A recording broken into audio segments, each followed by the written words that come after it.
Looking back now, do you think that our country's use of the bomb was necessary? I believe that the view which I learned from many, but above all from General Marshall and from Colonel Stimson, the Secretary of War, the view that they had, that we would have to fight our way to the main islands, and that it would involve a slaughter of Americans and Japanese on a massive scale, was arrived at by them in good faith, with regret, and on the best evidence that they then had. To that alternative, I think the bomb was an enormous relief. The war had started in '39. It had seen the death of tens of millions. It had seen brutality and degradation which had no place in the middle of the 20th century.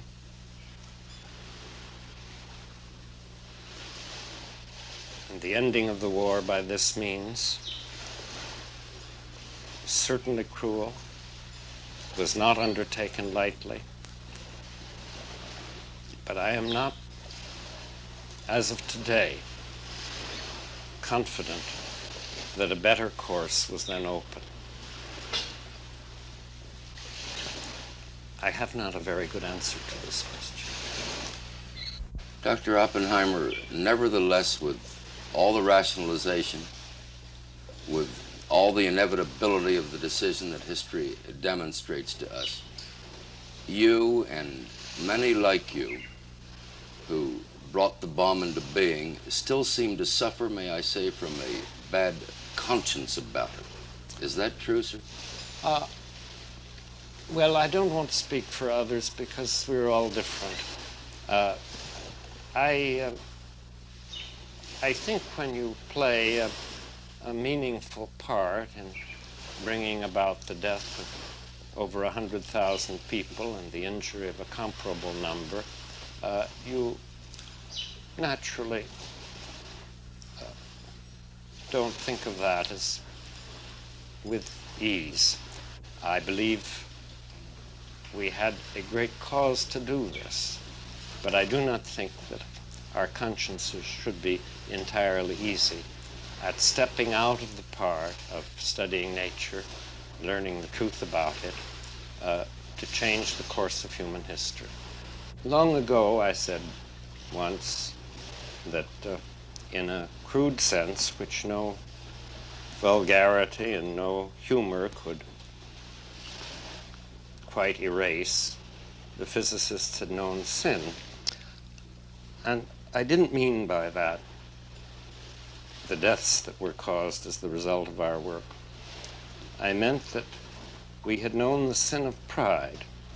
We had turned to affect, in what proved to be a major way, the course of man's history. We had the pride of thinking we knew what was good for man.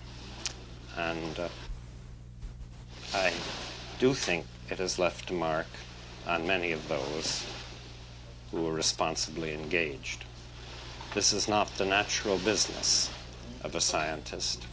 You know, in the first days after Hiroshima, you pointed out that the scientists who built the bomb had nurtured the hope, really, that nuclear weapons, as you put it, would lead to new patterns of behavior. Well, why has that hope failed of realization? Well, I think I may have said that then. I think I wrote it recently. I said two things: new patterns of behavior and new institutions.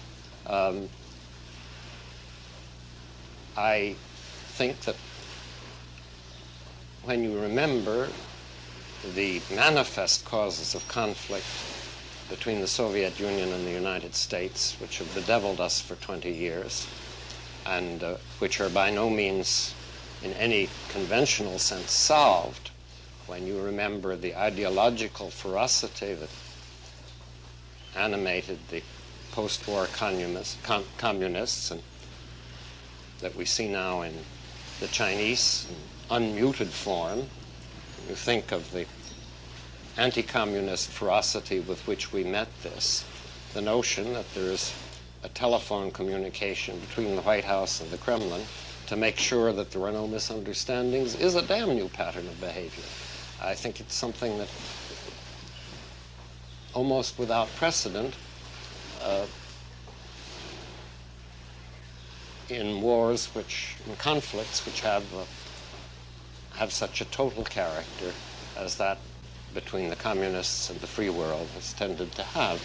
I think the notion that the United States should be fixing up its power to fight limited engagements on the ground and in the air with old-fashioned weapons that we hope are a little better than they used to be, not as a step in conquering the world, but as a step in giving a chance to think, to pause, to argue, and to persuade before a holocaust. That's a pattern that I believe is not familiar either. When you think that for years the intellectuals of Russia were interested in France and the United Kingdom and the United States, have gotten together to talk to each other about the problems of armament and the problems of the application of science and the problems of maintaining the peace.